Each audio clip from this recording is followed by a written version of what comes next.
ABC 6 News Good Morning reporter Sydney Zatz is live in studio this morning to reflect on some of the biggest events that made the news in 2022. Sydney. Good morning. It's really hard to pack down a whole year into a few minutes. Trust me, I tried this morning. It's not easy. From devastating severe weather to cities and people being recognized on a national level, it's been a busy year for Southeast Minnesota and Northern Iowa. In January, Mayo Clinic made headlines when people lost their jobs because of vaccination status. This after the private healthcare system reviewed medical and religious exemption requests. My views don't matter. No, just because our views didn't matter. Because I hold certain views to be true, it didn't matter. I've just always believed in where I worked until now. Mayo came back to say nearly 99% of employees met the vaccine requirement. Moving ahead to the very next month, a Mayo Clinic orthopedic surgeon made his way to Beijing to be the team physician for the U.S. men's ice hockey team during the Winter Olympics. It's obviously an honor to represent our country, and it's a special opportunity for me to be part of a team.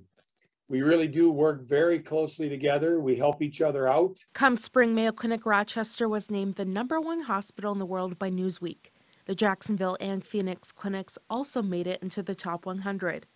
In education news, a Rochester Catholic school teacher was recognized for her work, receiving the Ming Dependence Honor Teacher Award. There's so many outstanding teachers we have in our system, and there's so many across the state, so to know that I've been picked from the state as a winner, it just is that extra confidence that you have where it's been a really tough few years of teaching. In the midst of all the good, it was devastation for Southeast Minnesota, especially in the Mower County town of Teope, after an EF2 tornado hit in April. Basement wall collapsed and fell on us and pinned us up against the stairwell stud wall framing. Mower County recognized 16 staff members for their work following the tornado, as well as saving the lives of 2 men. Local communities saw a number of scams in which people lost out on thousands of dollars. Catalytic converter thefts also continued.